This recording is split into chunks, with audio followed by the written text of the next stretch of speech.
La disolución del Yo Mensaje de Navidad 1964-1965 Samael Aun Weor. Primera edición Colombia 1964.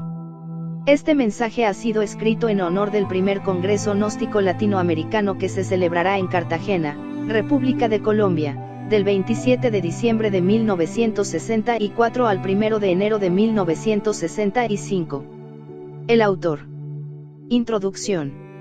Esta Navidad de 1964 tiene para el movimiento gnóstico cristiano universal de Colombia doble regocijo, porque además de las festividades celebradas en el Sumium Supremum Santuario de la Sierra Nevada, se verifica en la ciudad de Cartagena de Indias el primer congreso gnóstico que reúne en su seno a valerosos exponentes del pueblo santo que ya se gesta bajo la dirección del Avatara de Acuario, venerable maestro Samael Aun Weor, y la doctrina del Salvador del mundo. Este magno acontecimiento nacional se verifica precisamente en la ciudad heroica, donde se dio el primer grito de independencia de nuestra emancipación para sacudir el yugo de la esclavitud, y con este primer congreso gnóstico el Avatara de Acuario nos da la segunda parte del mensaje que la venerable Logia Blanca entrega por su conducto a la pobre humanidad doliente que gime y llora por una esclavitud más oprobiosa que la que oprimió a nuestros progenitores y predecesores. Buscad la verdad y ella os hará libres. Leemos en los Evangelios, conocimiento exacto que se cumple cada vez que un valeroso rompe con la maldad del mundo y busca realizarse a fondo. Verdad que no ha podido ser rebatida por los enemigos de la pureza y santificación. Filósofos y escritores de antaño han preguntado qué es la verdad. Aquí en este mensaje nos entrega el Avatara de Acuario, normas concretas para descubrir en nosotros esa verdad de que nos habla el divino Rabí de Galilea. Hay tres pecados capitales que separan al hombre de la verdad. Primero, el que miente peca contra el Padre que es la verdad y contra el noveno mandamiento. Segundo, el que odia, peca contra el Hijo que es amor y contra el primer mandamiento de la ley de Dios. En que os améis los unos a los otros probaréis que sois mis seguidores. Si amas a tu amigo eso hacen los fariseos. Y tercero, el que fornica peca contra el Espíritu Santo que es fuego sexual, fuente misma de la vida, y contra el sexto mandamiento. Por ello nos dice San Pablo, Corintios 6, 18, huid de la fornicación, cualquier otro pecado que el hombre hiciere, fuera del cuerpo es. Mas el que fornica, contra su propio cuerpo peca. Por ello es el peor de los pecados porque nos cierra la puerta de entrada, el sexo, para seguir el camino de nuestra propia cristificación. Recordad que el Cristo nos dijo, yo soy el camino, yo soy la verdad, yo soy la vida. Nadie llegará al Padre sino por mí.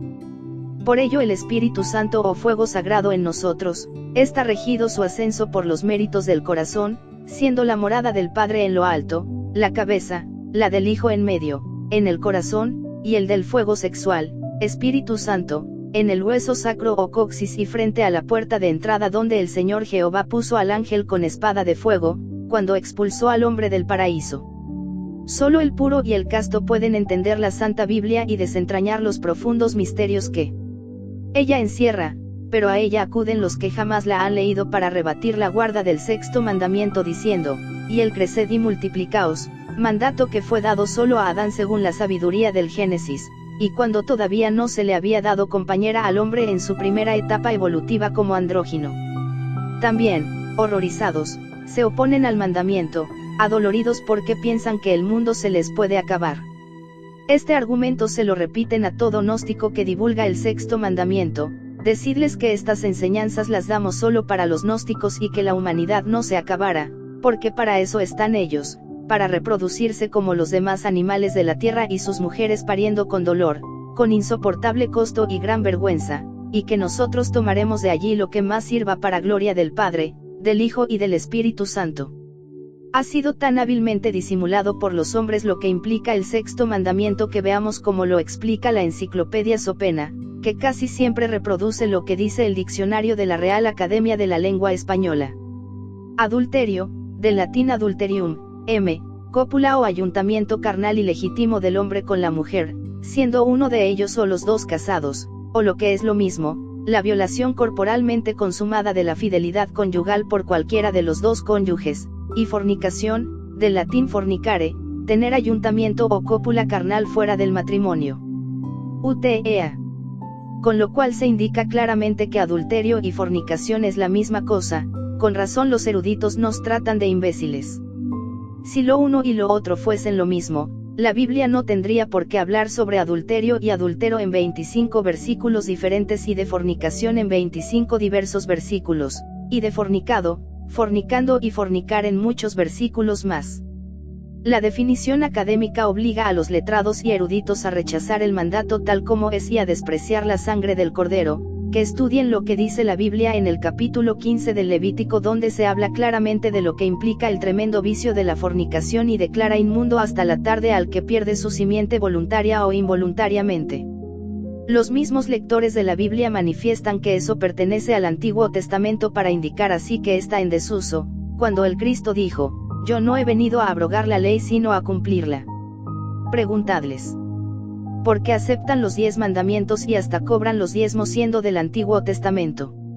El diccionario de la Real Academia define la palabra besar, del latín besaiare, varios artistas tocar alguna persona o cosa con los labios, contrayéndolos o dilatándolos suavemente para manifestar amor, amistad o reverencia.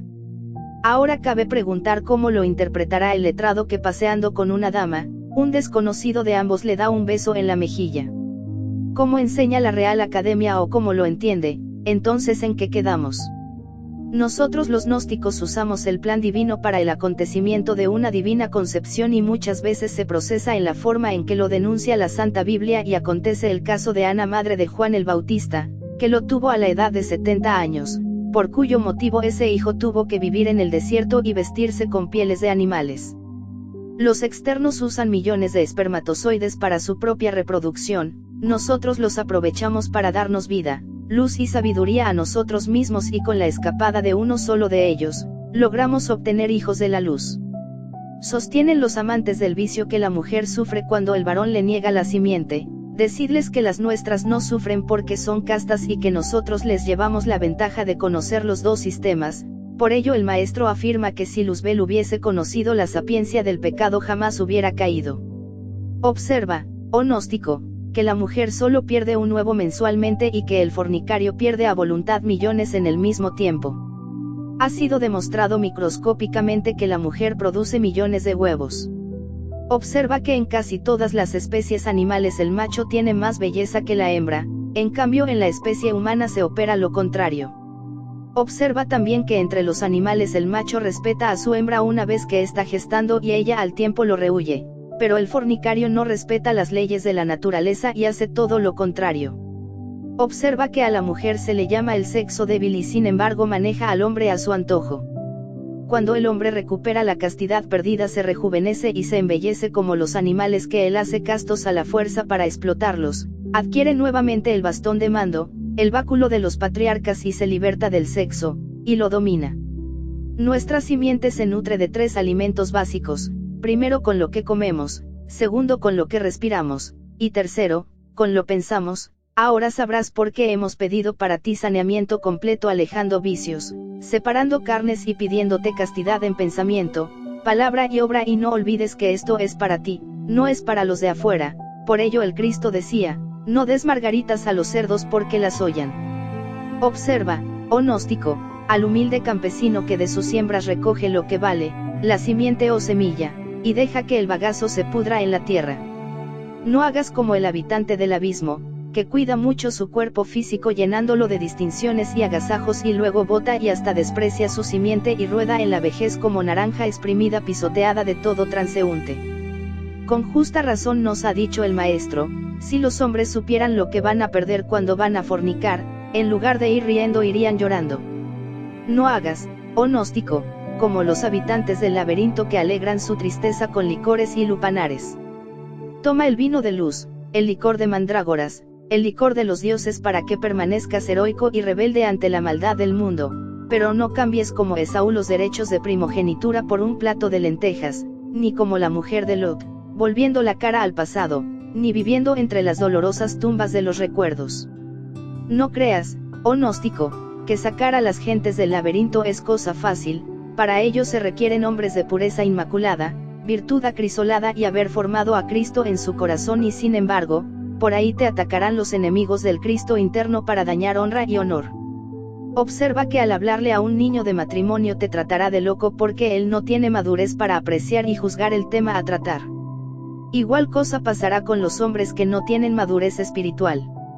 Si le hablas de la doctrina de la cristificación y de la redención, también te tratarán de loco y se unirán para atacarte. Por ello fue muerto con gran vergüenza el Hijo del Hombre, por predicar esta doctrina. Tampoco te alarmes porque hoy se opongan a la venta de tus libros las grandes librerías y se nieguen a imprimirlos las grandes editoriales. Ya llegará el día en que los pedirán y buscarán en bien de sus negocios y por sobre toda consideración. Los hombres tienen sus creencias y nosotros se las respetamos, y en medio de todas las creencias de los hombres se encuentran los buscadores de la sala de la sabiduría divina. Dadle siempre la mano a todos ellos como obras de misericordia. Ahora, escoge tú el camino, agrada al mundo o agrada a Dios. Con los hombres la muerte y con el Padre la resurrección. Julio Medina V. Maestro Garga Cuichin. Sumium Supremum Sanctuarium Gnosticum Diciembre, 1964. Capítulo y el órgano cundartiguador. Han transcurrido muchísimos millones de años evolucionando e involucionando lentamente desde la noche aterradora del pasado y todavía el ser humano no sabe quién es, ni de dónde es, ni hacia dónde va. Un sopor de muchos siglos pesa sobre los antiguos misterios y el verbo aguarda en el fondo del arca, el instante de ser realizado. Tras de la tradición edénica hay desideratos cósmicos terribles, y equivocaciones sagradas que espantan y horrorizan. Los dioses también se equivocan. Y hoy como ayer, estamos enfrentados ante nuestro propio destino. Estamos ante el dilema del ser y del no ser de la filosofía. Mucho se ha hablado sobre la serpiente sagrada y hoy vamos a hablar claramente sobre el órgano cundartiguador. Dioses y daves, avataras y reyes divinos, han luchado desde hace millones de años para acabar con las consecuencias del órgano cundartiguador. Todos los esfuerzos de los profetas, avataras y dioses para acabar con el desastroso resultado del órgano cundartiguador han resultado inútiles. Es necesario saber que el órgano cundartiguador es el fuego desarrollado negativamente, la serpiente bajando, precipitándose desde el coxis, hasta los infiernos atómicos del hombre.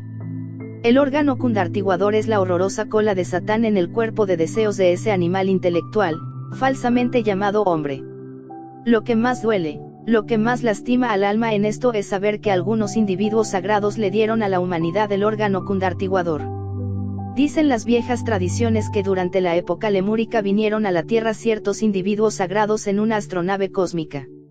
Esos individuos formaban una altísima comisión sagrada encargada de estudiar los problemas evolutivos e involutivos de la Tierra y de la humanidad. El arcángel Sakaki y el principal archifísico químico común universal Ángel Loesos, eran los dos individuos principales de esta santa comisión divina. Detrás de todo el drama del Edén, está la sagrada comisión de seres inefables. Ellos vinieron con cuerpo de carne y hueso y su nave aterrizó en la Lemurie. Por aquella antigua edad comenzaba el instinto humano a desarrollarse en razón objetiva. La Altísima Comisión pudo evidenciar hasta la saciedad que el hombre edénico ya empezaba a sospechar el motivo por el cual fue creado. La raza lemúrica empezaba a adivinar los motivos de su existencia, mísera existencia, motivos mecánicos. Cada ser humano es una maquinita que capta y transforma energías cósmicas que luego adapta inconscientemente a las capas inferiores de la Tierra. Eso, maquinitas humanas, y nada más. ¿Qué sería del mundo sin esas maquinitas? El mundo sin ese sello, sin esa fisonomía que le da la humanidad, es algo sin motivo y lo que no tiene motivo deja de existir. La humanidad en su conjunto es un órgano de la naturaleza, un órgano que recoge y asimila energías cósmicas, necesarias para la marcha del organismo planetario. Desgraciadamente no es muy agradable ser máquina y eso es el llamado hombre, eso, sí, eso y nada más. Cuando algún rebelde se levanta en armas contra la naturaleza, cuando quiere dejar de ser máquina, los tenebrosos poderes lo combaten a muerte y raros son aquellos humanos capaces de combatir a los tenebrosos, a la naturaleza, al cosmos, etc. Y por lo común esos rebeldes capitulan. Muchos son los llamados y pocos los escogidos, solo unos pocos logran vencer a la naturaleza y sentarse en el trono del poder para gobernarla.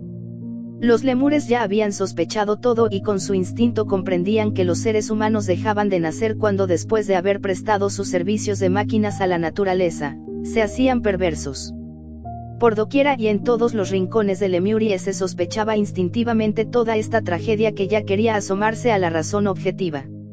La Comisión Sagrada, después de examinar serenamente este problema, resolvió tomar medidas cósmicas drásticas para evitar la desilusión total del género humano y hasta suicidios en masa. Los grandes desideratos cósmicos están tras de Adán y Eva. La Sagrada Comisión está oculta tras el drama y el escenario edénico. Todo se cumple y el hombre recibe el maldito estigma del órgano cundartiguador. Tiempo después, muchos siglos quizá, regresó la Santa Comisión encabezada por el archiserafín Sebotartra, dado que el arcángel Sakaki se había convertido en uno de los 4 tetrasustentadores del universo. Las tradiciones dicen que el regreso fue a los 3 años justos, empero estos 3 años siempre son simbólicos.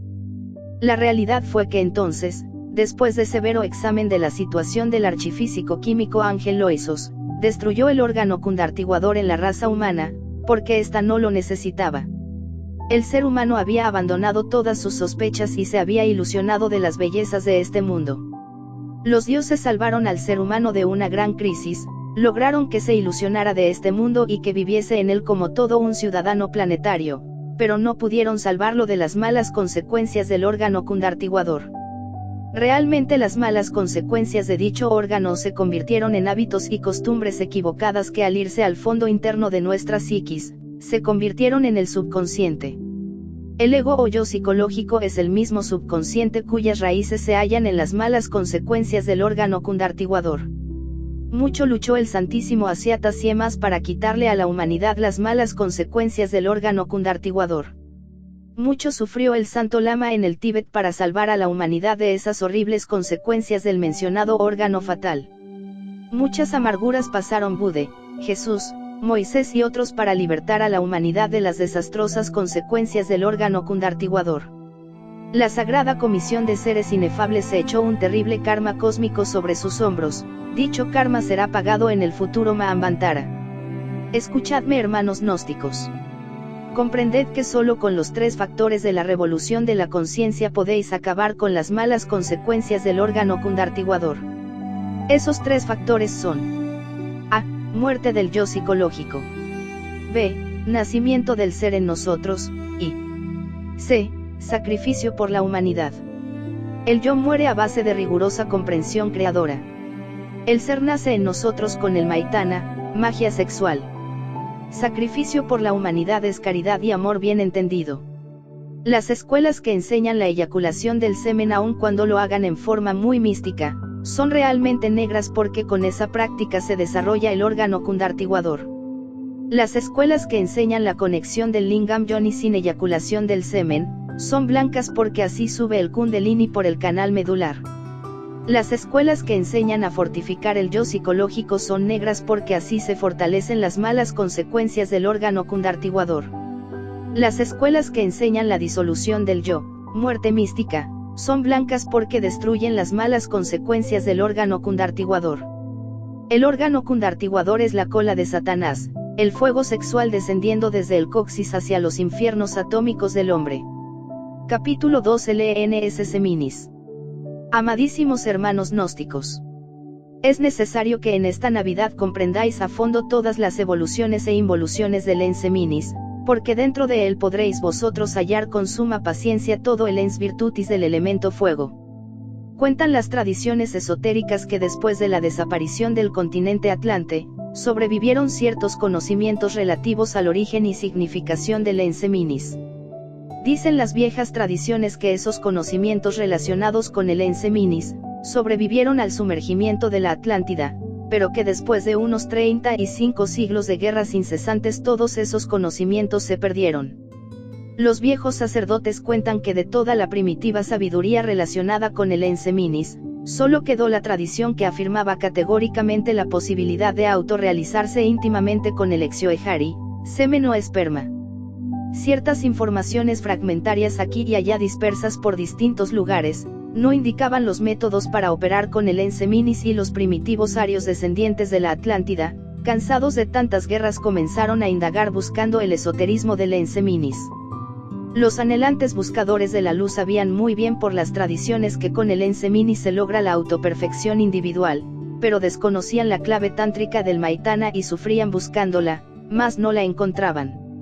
Realmente solo los viejos hierofantes egipcios, indostaníes, etc., descendientes de la antigua sociedad atlante llamada Akaldan, poseían toda la ciencia tántrica completa con la clave secreta del Maitana.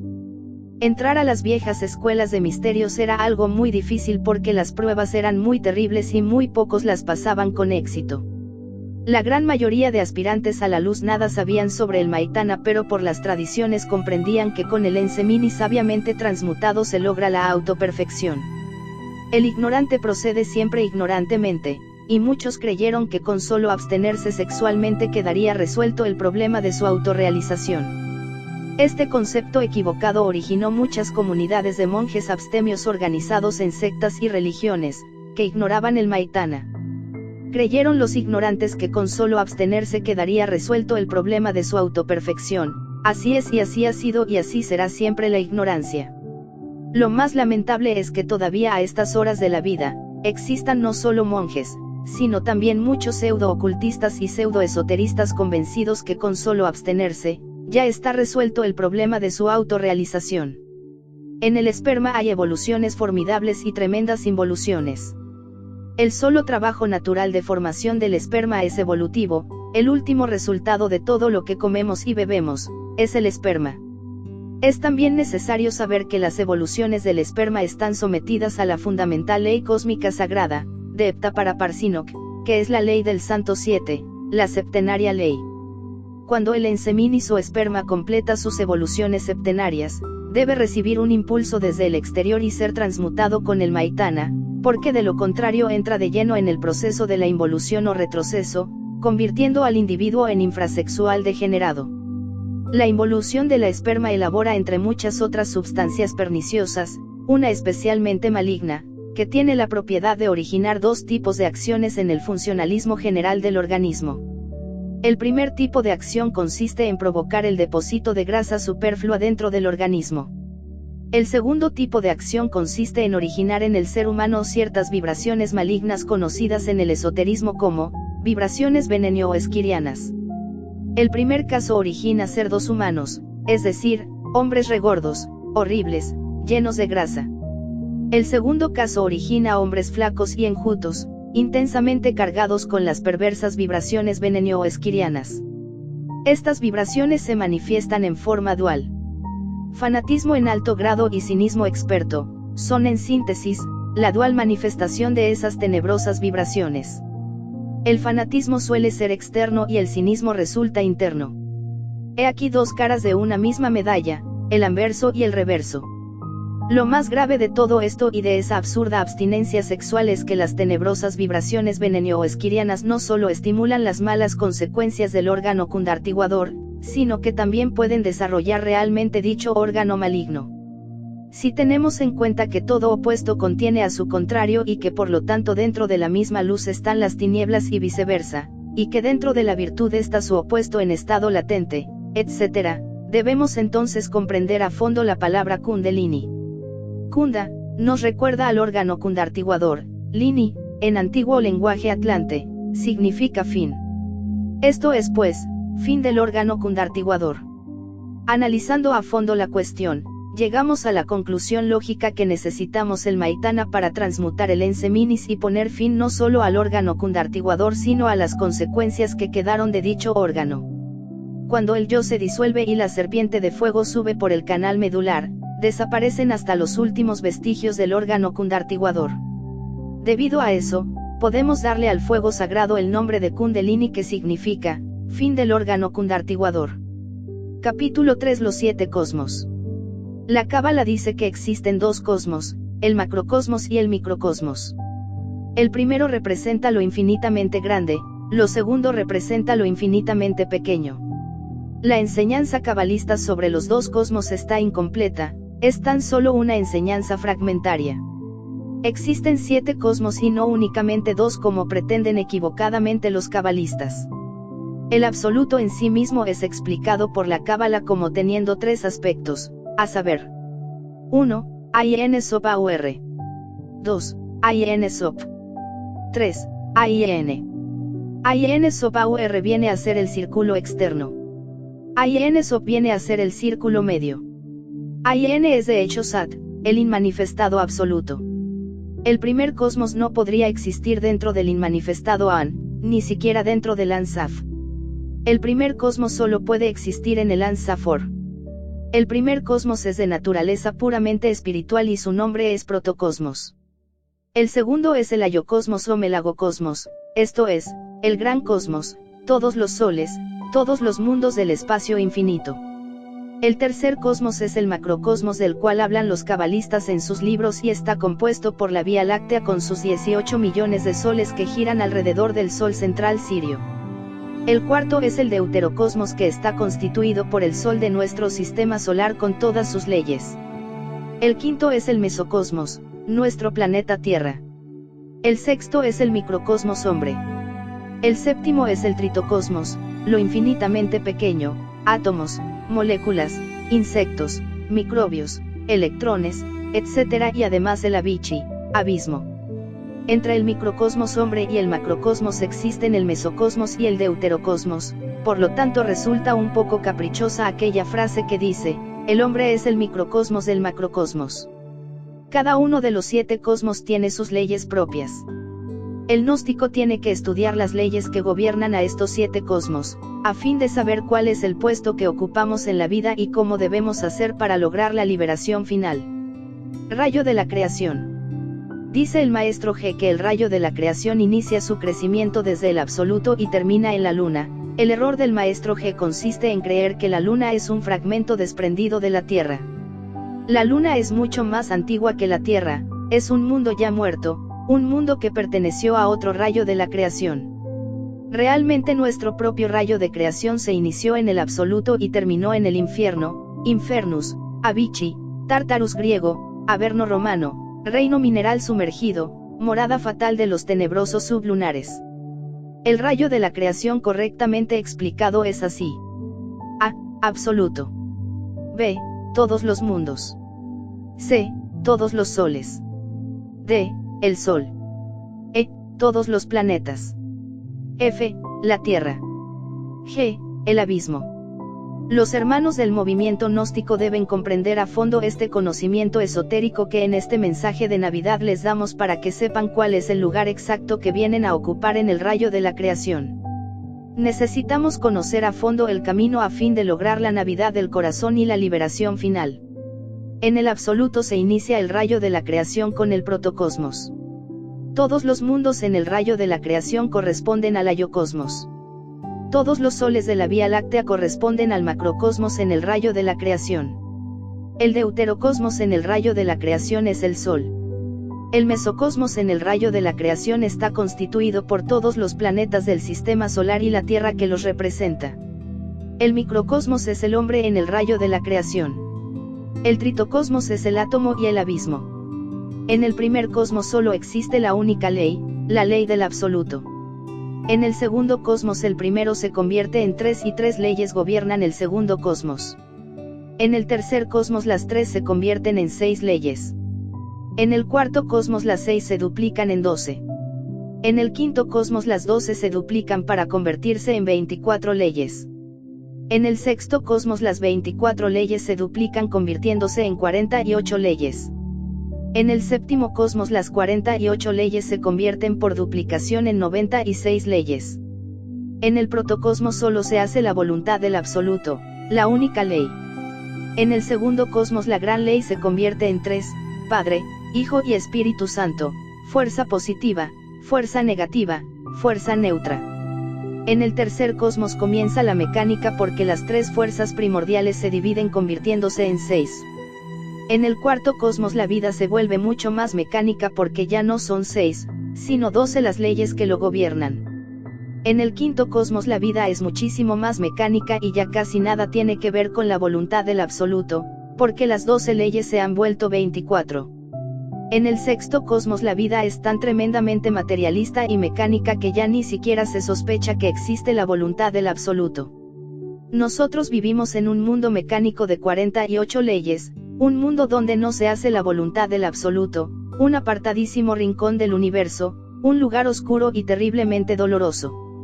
El puesto que ocupamos en el rayo de la creación es lamentable. En nuestro mundo ya no se hace la voluntad del absoluto y ni siquiera la voluntad de las tres divinas personas llamadas Padre, Hijo y Espíritu Santo. 48 espantosas leyes mecánicas nos gobiernan y dirigen. Somos realmente unos infelices desterrados viviendo en este valle de amarguras. Por debajo de nosotros en el rayo de la creación solo están los desgraciados del abismo gobernados por la horrible mecánica de las 96 leyes.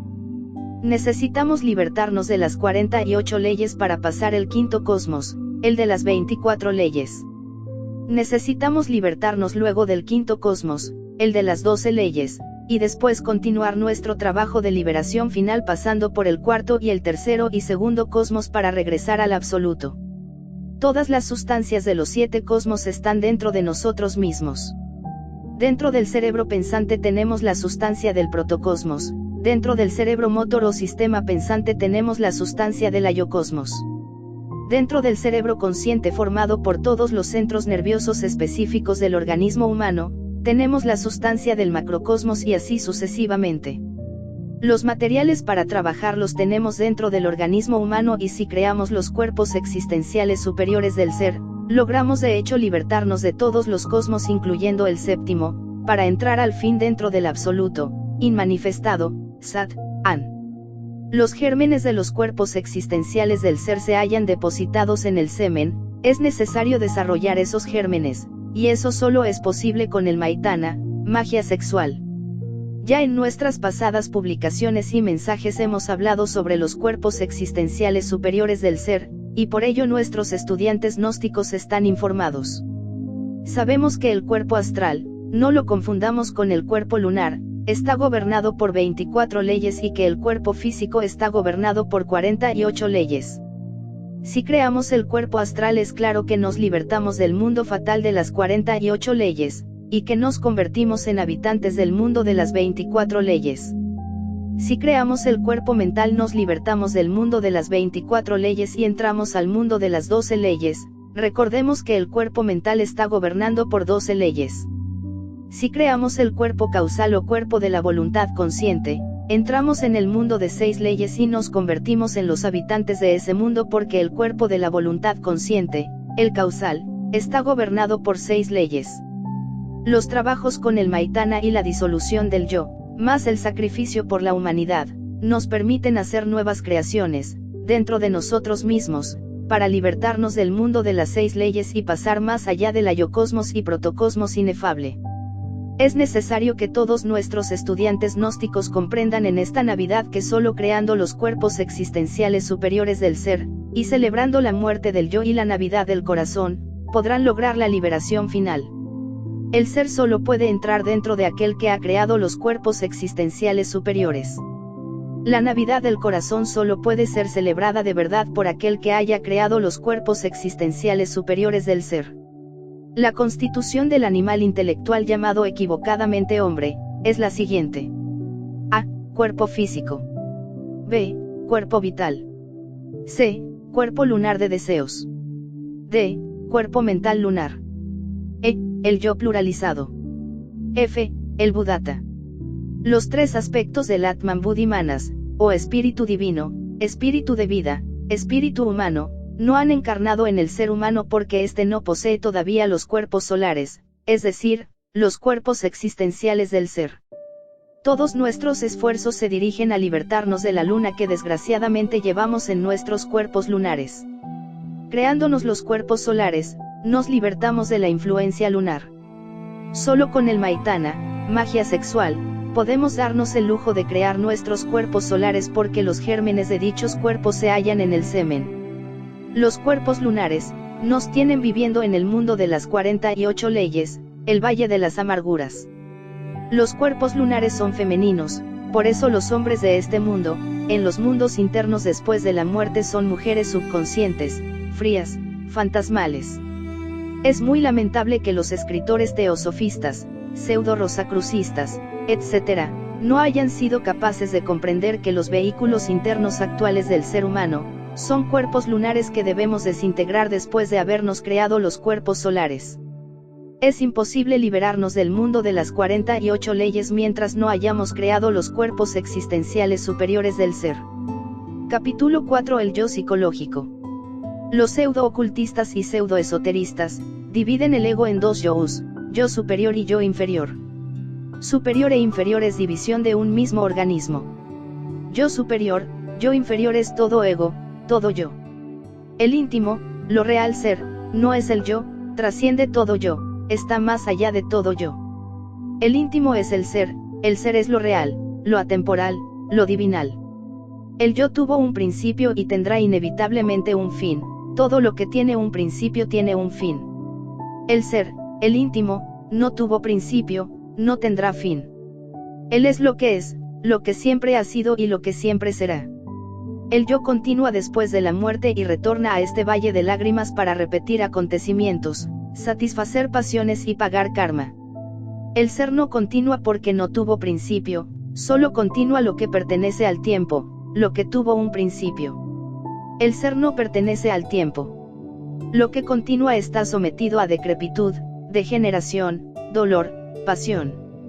Nuestra vida actual, es el efecto de nuestra vida pasada, continuación de nuestra vida pasada, el efecto de una causa anterior. Toda causa tiene su efecto, todo efecto tiene su causa, toda causa, se transforma en efecto, todo efecto se convierte en causa. Nuestra vida presente es la causa de nuestra vida futura, nuestra futura vida tendrá por causa nuestra vida actual, con todos sus errores y miserias. Continuar es aplazar el error y el dolor, nosotros debemos morir de instante en instante para no continuar, es mejor ser que continuar. El yo es el origen del error y de su consecuencia que es el dolor, mientras exista el yo, existirá el dolor y el error. Nacer es dolor, morir es dolor, vivir es dolor, dolor en la niñez, la adolescencia, la juventud, la madurez, la vejez, todo en este mundo es dolor. Cuando dejamos de existir en todos los niveles de la mente, desaparece el dolor, solo dejaremos de existir radicalmente disolviendo el yo psicológico. El origen del yo es el órgano cundartiguador, el yo está constituido por todas las malas consecuencias del órgano cundartiguador. El yo, es un manojo de pasiones, deseos, temores, odios, egoísmo, envidia, orgullo, gula, pereza, ira, apetencias, apegos, sentimentalismos morbosos, herencia, familia, raza, nación, etc. El yo es múltiple, el yo no es individual, el yo existe pluralizado, y continúa pluralizado y retorna pluralizado. Así como el agua se compone de muchas gotas, así como la llama se compone de muchas partículas ígneas, así el yo se compone de muchos yous. Millares de pequeños yous constituyen el yo o ego que continúa después de la muerte y retorna a este valle de lágrimas para satisfacer deseos y pagar karma. En cinta sucesiva los yous pasan en orden sucesivo por la pantalla de la vida, para representar su papel en el drama doloroso de la vida. Cada yo de la trágica cinta tiene su mente propia, y sus ideas, y criterio propio. Lo que a un yo le gusta, a otro yo le disgusta. El yo que hoy jura fidelidad ante el ara de la gnosis, es desplazado más tarde por otro yo que odia la gnosis. El yo que hoy jura amor eterno a una mujer, es reemplazado más tarde por el otro yo que nada tiene que ver ni con la mujer ni con el juramento. El animal intelectual llamado falsamente hombre no tiene individualidad, porque no tiene un centro permanente de conciencia, no tiene continuidad de propósitos porque no tiene un centro de gravedad permanente, solo tiene el yo pluralizado.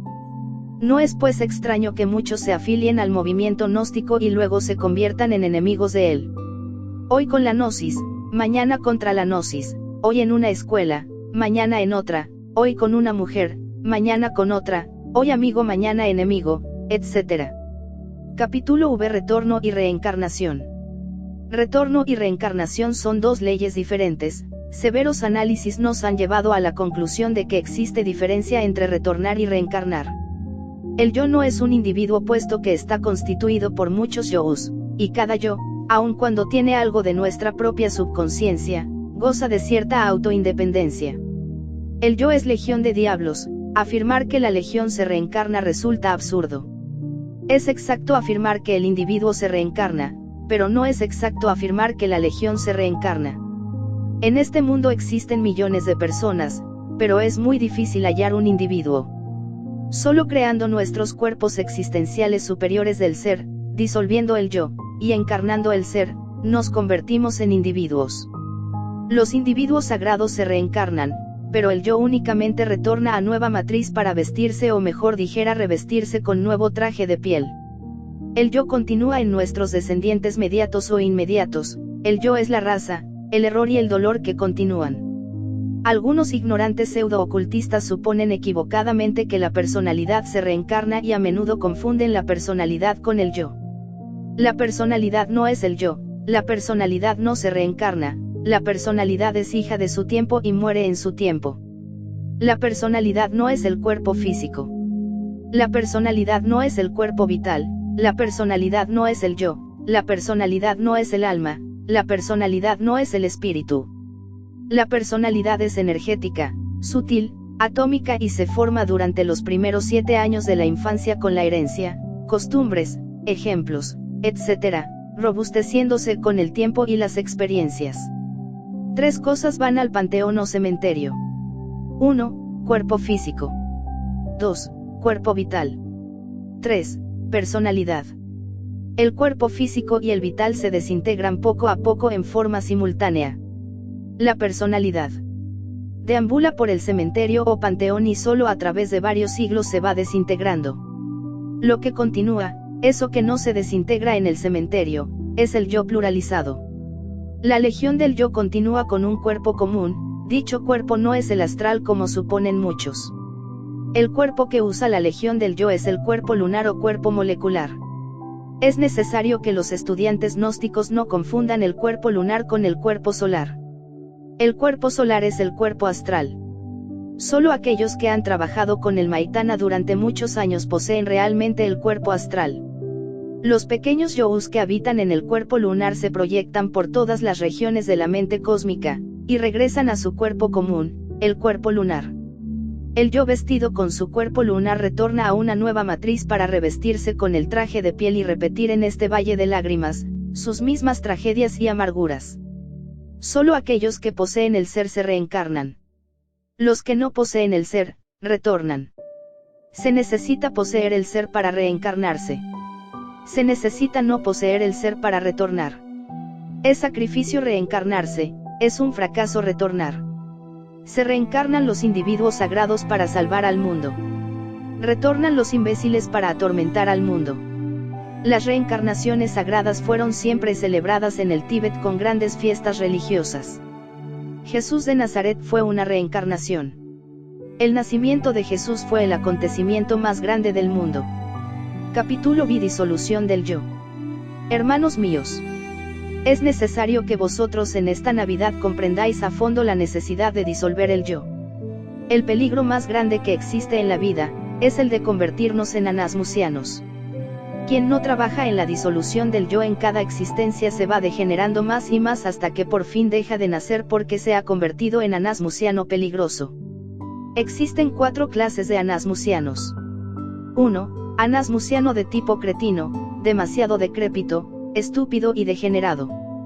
2. Anasmusianos fuertes, astutos, perversos. 3. Anasmusianos con doble centro de gravedad pero que no tienen cuerpo astral, y solo usan cuerpo lunar.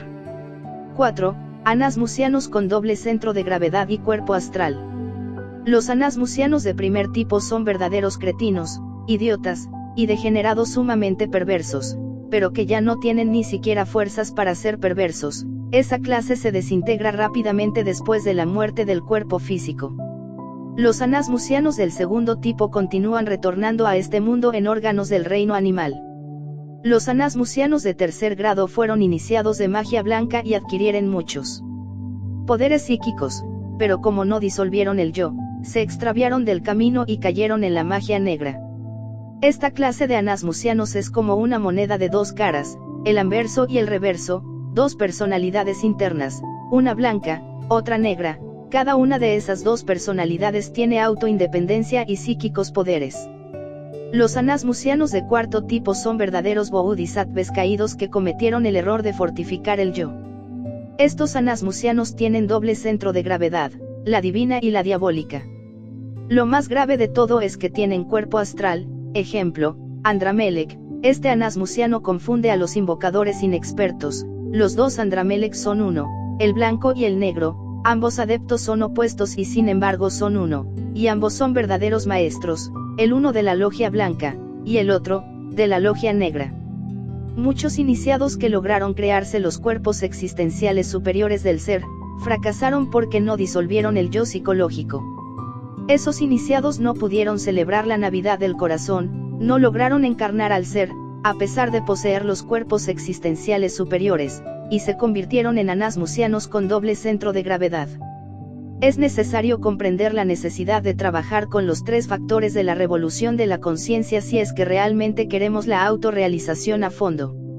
Si excluimos cualquier factor de la revolución de la conciencia, el resultado es el fracaso. Nacer, morir, sacrificarnos por la humanidad, he ahí los tres factores básicos de la revolución de la conciencia. Magia sexual, disolución del yo, caridad, este es el triple sendero de la vida recta. Algunos hermanos gnósticos nos han escrito pidiéndonos una didáctica para la disolución del yo. La mejor didáctica para la disolución del yo se halla en la vida práctica intensamente vivida.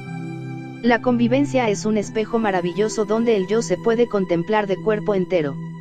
La relación con nuestros semejantes, los defectos escondidos en el fondo subconsciente afloran espontáneamente, saltan fuera porque el subconsciente nos traiciona y si estamos en estado de alerta percepción, entonces los vemos tal cual son en sí mismos. La mejor alegría para el gnóstico es celebrar el descubrimiento de alguno de sus defectos. Defecto descubierto, defecto muerto. Cuando descubrimos algún defecto debemos verlo en escena como quien está viendo cine, pero sin juzgar ni condenar.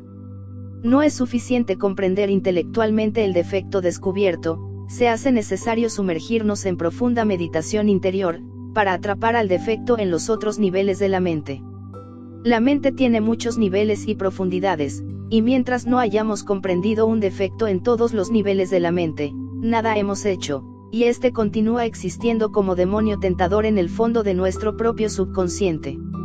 Cuando un defecto es íntegramente comprendido en todos los niveles de la mente, entonces este se desintegra con su pequeño yo, que lo caracteriza, reduciéndolo a polvareda cósmica en los mundos suprasensibles. Así es como vamos muriendo de instante en instante, así es como vamos estableciendo dentro de nosotros un centro de conciencia permanente, un centro de gravedad permanente.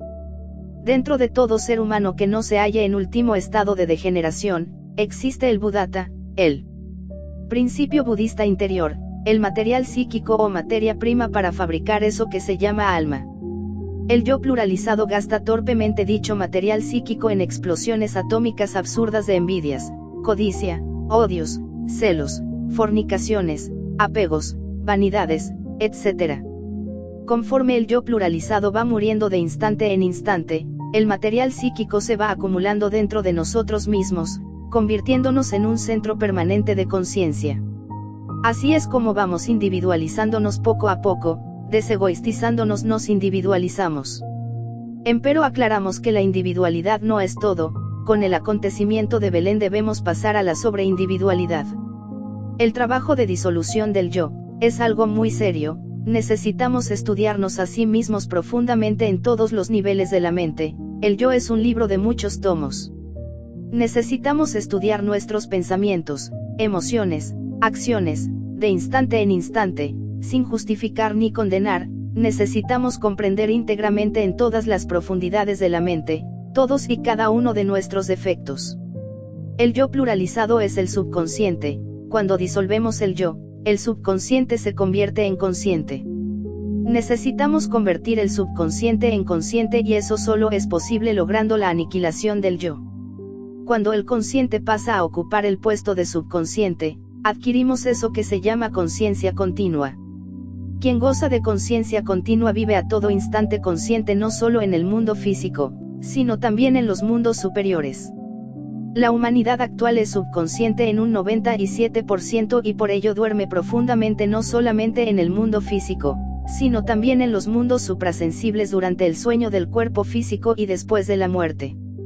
Necesitamos la muerte del yo, necesitamos morir de instante en instante, aquí y ahora, no solamente en el mundo físico, sino también en todos los planos de la mente cósmica.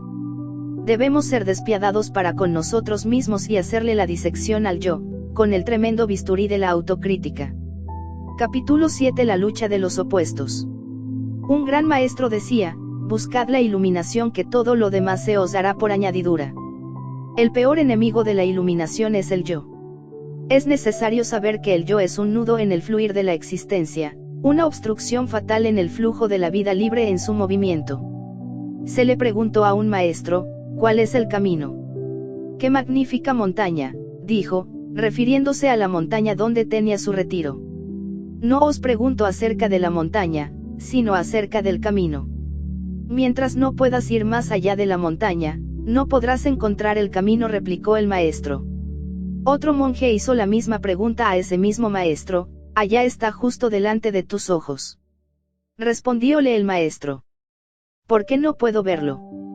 Porque tienes ideas egoístas. Podré verlo, señor. Mientras tengas una visión dualista y digas, yo no puedo y así por el estilo, tus ojos estarán oscurecidos por esa visión relativa. Cuando no hay yo, ni tú, se le puede ver. Cuando no hay yo ni tú, ¿quién quiere ver?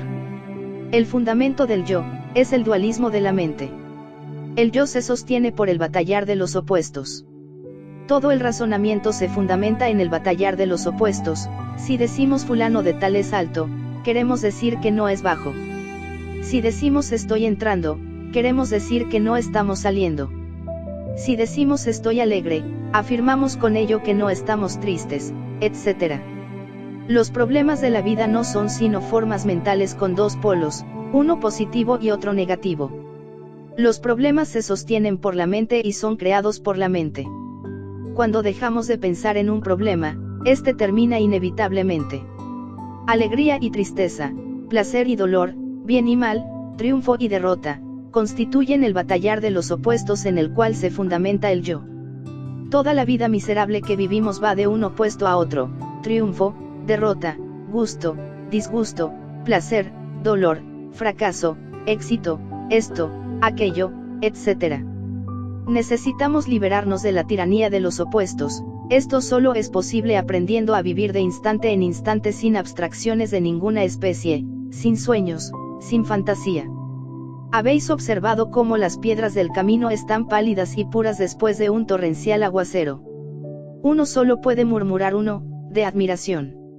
Nosotros debemos comprender ese de las cosas sin deformar esa exclamación divina con la batalla de los opuestos. Josu preguntó al maestro Nansen, ¿qué es el Tao? La vida común, respondió Nansen. ¿Cómo se hace para vivir de acuerdo con ella? Si tratas de vivir de acuerdo con ella, huirá de ti. No trates de cantar esta canción, deja que ella misma se cante. ¿Acaso el humilde hipo no viene por sí solo? Hermanos míos, recordad en esta Navidad esta frase. La gnosis vive en los hechos. Se marchita en las abstracciones y es difícil de hallar, aun en los pensamientos más nobles. Le preguntaron al maestro Bokujo, tenemos que vestir y comer todos los días. ¿Cómo podríamos escapar de esto? El maestro respondió. Comemos, nos vestimos. No comprendo, dijo el discípulo. Entonces vístete y come, dijo el maestro. Esta es precisamente la acción libre de los opuestos, comemos, nos vestimos. ¿Por qué hacer un problema de eso? ¿Por qué estar en otras cosas mientras estamos comiendo y vistiendo? Si estás comiendo, come, y si estás vistiéndote, vístete, y si andas por la calle, anda, anda, anda, pero no pienses en otra cosa, haced únicamente lo que estáis haciendo, no huyas de los hechos, no los llenes de tantos significados, símbolos, sermones y advertencias. Vívelos sin alegorías, con mente receptiva de instante en instante. Amadísimos hermanos gnósticos que hoy celebran con nosotros la fiesta de Navidad, comprended que os estoy hablando del sendero de acción, libre del batallar doloroso de los opuestos. Acción sin distracciones, sin escapatorias, sin fantasías, sin abstracciones de ninguna especie. Cambiad vuestro carácter, amadísimos, cambiadlo a través de la acción inteligente, libre del batallar de los opuestos. Cuando se le cierran las puertas a la fantasía, se despierta el órgano de la intuición. La acción, libre del batallar de los opuestos, es acción intuitiva, es acción plena, donde hay plenitud el yo está ausente. La acción intuitiva nos conduce de la mano hasta el despertar de la conciencia. Trabajemos y descansemos felices abandonándonos al curso de la vida. Agotemos el agua turbia y podrida del pensamiento habitual y en el vacío fluirá la gnosis y con ella la alegría de vivir. Esta acción inteligente, libre del batallar de los opuestos, nos eleva a un punto en el cual algo debe romperse. Cuando todo marcha bien se rompe el techo rígido de pensar y la luz y el poder del íntimo entran a raudales en la mente que ha dejado de soñar. Entonces en el mundo físico y fuera de él, durante el sueño del cuerpo material, vivimos totalmente conscientes e iluminados gozando la dicha de la vida en los mundos superiores. Esta tensión continua de la mente, esta disciplina, nos lleva al despertar de la conciencia. Si estamos comiendo y pensando en negocios, es claro que estamos soñando. Si estamos manejando un automóvil y estamos pensando en la novia, es lógico que no estamos despiertos, estamos soñando. Si estamos trabajando y estamos recordando al compadre o a la comadre, o al amigo, o al hermano, etc., es claro que estamos soñando. La gente que vive soñando en el mundo físico, vive también soñando en los mundos internos durante aquellas horas en que el cuerpo físico está durmiendo. Se necesita dejar de soñar en los mundos internos. Cuando dejamos de soñar en el mundo físico, despertamos aquí y ahora, y ese despertar aparece en los mundos internos. Buscad primero la iluminación, que todo lo demás se os dará por añadidura. Quien está iluminado ve el camino, quien no está iluminado no puede ver el camino y fácilmente puede extraviarse en la senda y caer en el abismo. Es terrible el esfuerzo y la vigilancia que se necesitan de segundo en segundo, de instante en instante para no caer en ensoñaciones.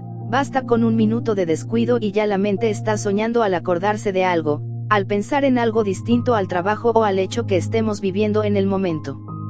Cuando en el mundo físico aprendemos a estar despiertos de instante en instante, en los mundos internos durante las horas de sueño del cuerpo físico y también después de la muerte viviremos despiertos y autoconscientes de instante en instante.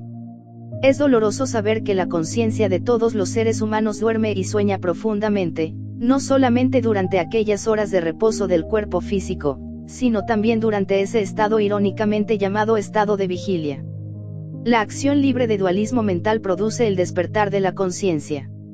Capítulo 8. Técnica de la meditación. La técnica de la meditación nos permite llegar hasta las alturas de la iluminación. Debemos distinguir entre una mente que está quieta y una mente que está aquietada a la fuerza. Debemos distinguir entre una mente que está en silencio y una mente que está silenciada violentamente. Cuando la mente está aquietada a la fuerza, realmente no está quieta, está amordazada por la violencia, y en los niveles más profundos del entendimiento hay toda una tempestad. Cuando la mente está silenciada violentamente, realmente no está en silencio y en el fondo clama, y grita y se desespera. Es necesario acabar con las modificaciones del principio pensante durante la meditación. Cuando el principio pensante queda bajo nuestro control, la iluminación adviene a nosotros espontáneamente. El control mental nos permite destruir los grillos creados por el pensamiento. Para lograr la quietud y el silencio de la mente es necesario saber vivir de instante en instante, saber aprovechar cada momento, no dosificar el momento. Toma todo de cada momento, porque cada momento es hijo de la gnosis, cada momento es absoluto, vivo y significante. La momentaneidad es característica especial de los gnósticos. Nosotros amamos la filosofía de la momentaneidad. El maestro Humon dijo a sus discípulos: si caminan, caminen, si se sientan, siéntense, pero no vacilen. Un primer estudio en la técnica de la meditación es la antesala de esa paz divina que supera todo conocimiento. La forma más elevada de pensar, es no pensar.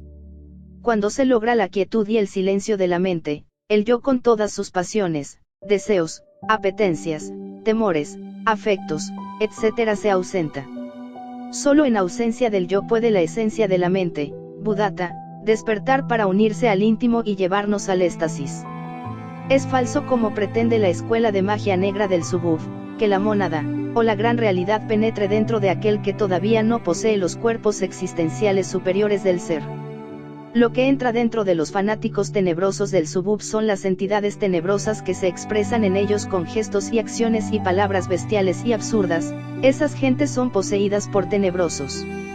La quietud y el silencio de la mente tienen un solo objetivo: liberar la esencia de la mente para que ésta, fusionada con la mónada o íntimo, pueda experimentar eso que nosotros llamamos la verdad. Durante el éxtasis y en ausencia del yo puede la esencia vivir libremente en el mundo de la niebla de fuego experimentando la verdad. Cuando la mente se halla en estado pasivo y receptivo absolutamente quieta y en silencio, se liberta el Buddhata o esencia de la mente y adviene el éxtasis. La esencia se halla siempre embotellada entre el batallar de los opuestos, mas, cuando la batalla termina y la quietud y el silencio son absolutos, la esencia queda libre y la botella vuelta a pedazos. Cuando practicamos la meditación, nuestra mente es asaltada por muchos recuerdos, deseos, pasiones, preocupaciones, etc. Debemos evitar el conflicto entre la atención y la distracción. Existe conflicto entre la distracción y la atención cuando combatimos contra esos asaltantes de la mente.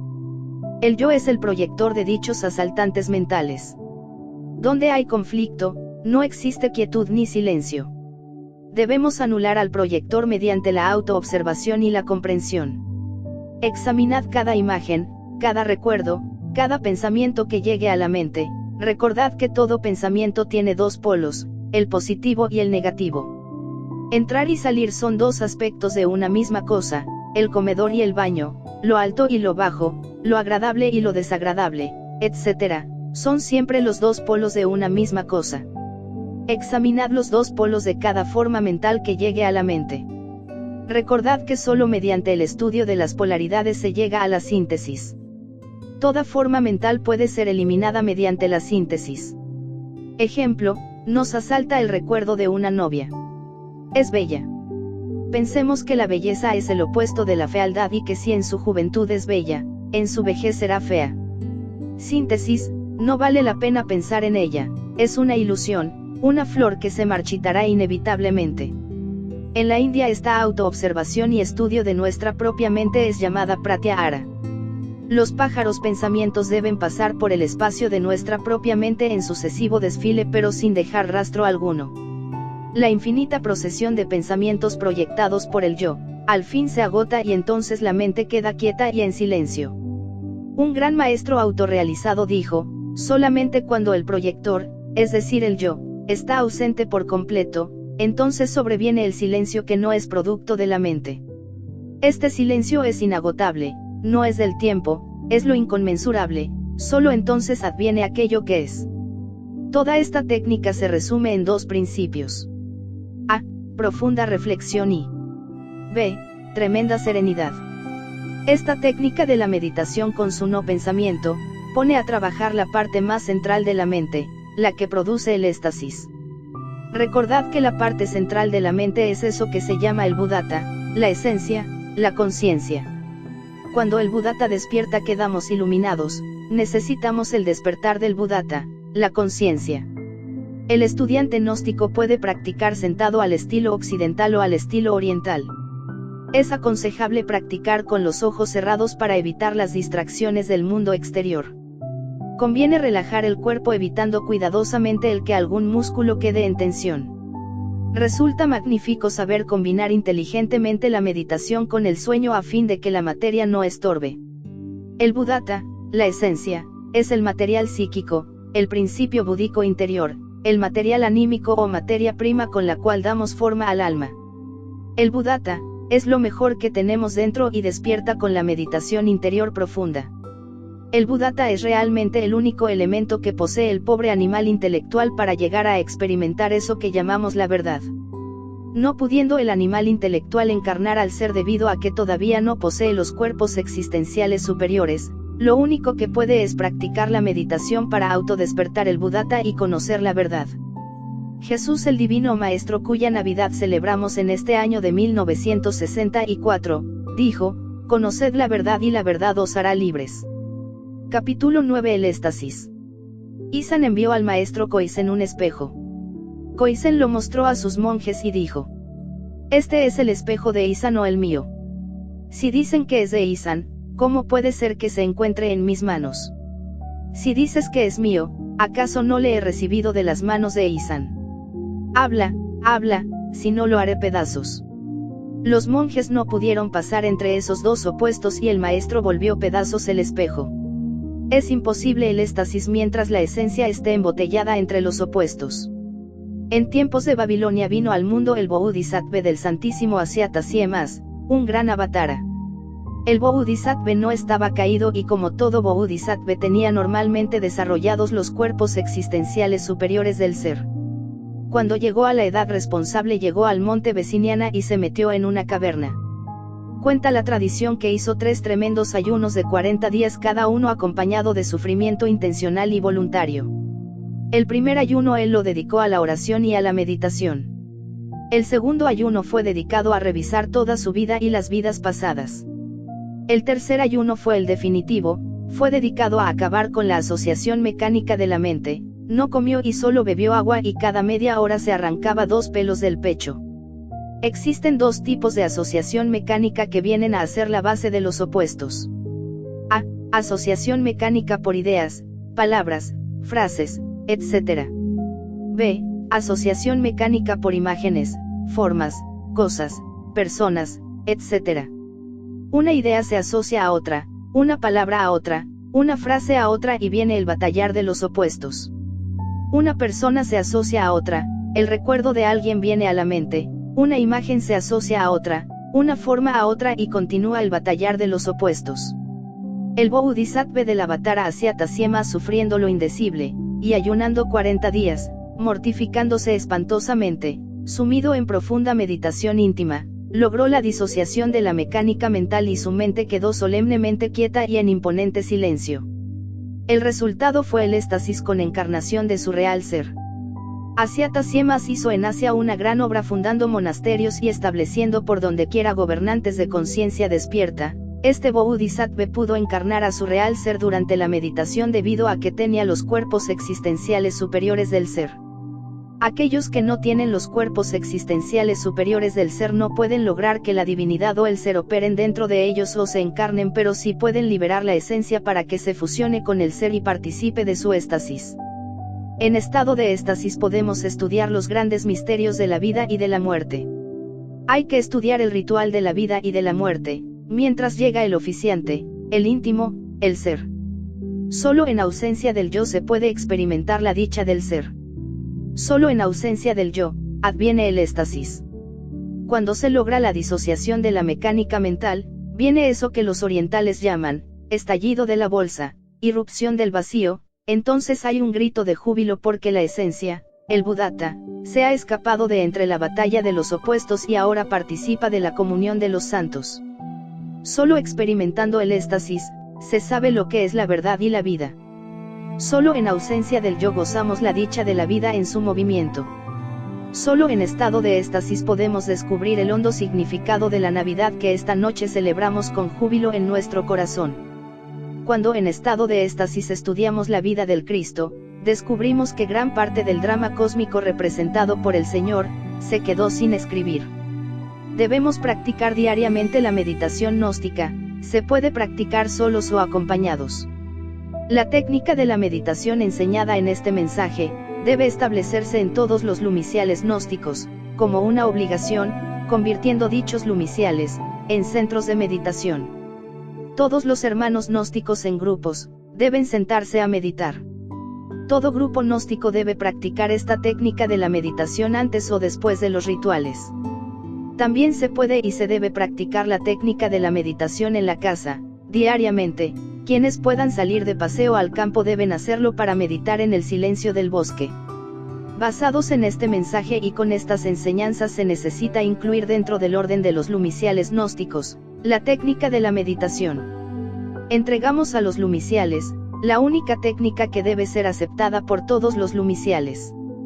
Es falso asegurar que la gran realidad pueda operar dentro de un individuo que no posea los cuerpos existenciales del ser. Es estúpido afirmar que la gran realidad penetre dentro de alguien, como lo pretenden los tenebrosos del Subuf, dizque para arrojar fuera de nosotros las entidades animales instintivas sumergidas que constituyen el yo pluralizado. Repetimos, la gran realidad no puede penetrar dentro de aquellos que no posean los cuerpos existenciales superiores del ser. Solo con el Maitana, magia sexual, podemos crear los cuerpos superiores existenciales del ser. El gran avatar Asyata Siemas pudo encarnarse en su Bodhisattva cuando este último se hallaba con la mente en absoluta quietud y silencio, debido al hecho concreto de que ya poseía los cuerpos existenciales superiores del ser, desde antiguas reencarnaciones. Es necesario también aclarar que después del éxtasis, a pesar de recibirse un tremendo potencial de energía, no por ello queda disuelto el yo, como creen equivocadamente muchos estudiantes de ocultismo. La disolución del yo solo es posible a base de profunda comprensión e incesante trabajo diario en nosotros mismos de instante en instante. Explicamos todo esto para que no se confunda la meditación gnóstica con las prácticas tenebrosas del Subuf y muchas otras escuelas de magia negra. Cuando un místico alcanza el éxtasis, siente al regresar al cuerpo físico la necesidad urgente de crearse los cuerpos existenciales superiores del ser y el indescriptible anhelo de disolver el yo. El éxtasis no es un estado nebuloso sino un estado de asombro trascendente asociado a una perfecta claridad mental.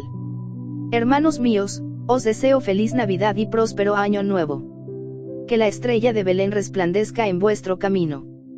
Paz inverencial. Samael Aun Weor. Aviso urgente. Con inmenso júbilo para todos nosotros vamos a celebrar el primer Congreso Gnóstico Latinoamericano en la ciudad de Cartagena, Colombia. Ya el movimiento gnóstico estaba necesitando el Congreso. En estos instantes estamos iniciando la nueva era acuaria entre el augusto tronar del pensamiento. Nuestro gran movimiento se propone iniciar ahora una era de intensísima actividad gnóstica en el mundo entero. Es por ello que el Congreso Gnóstico se hacía ya indispensable.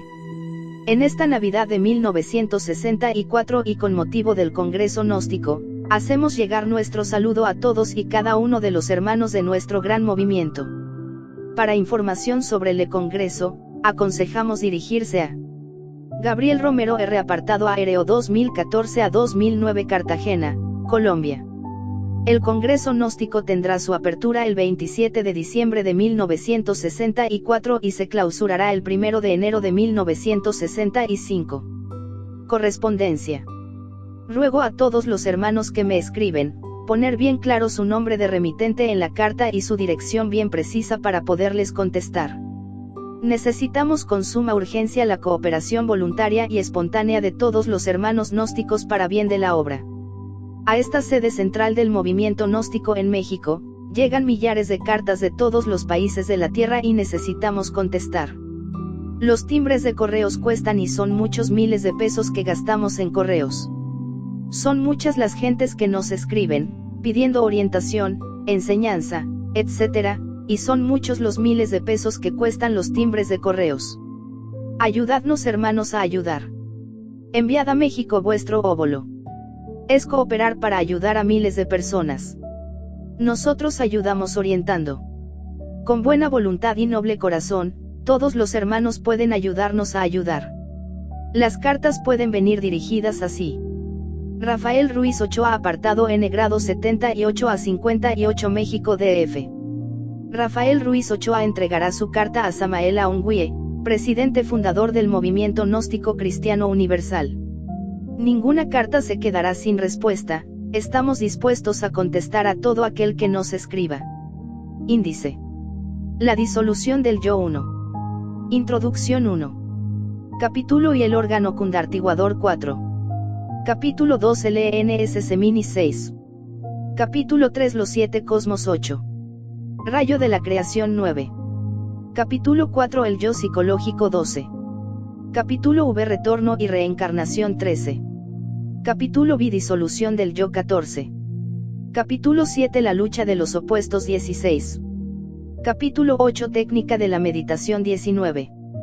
Capítulo 9 El éxtasis 21. Aviso urgente 23. Correspondencia 24.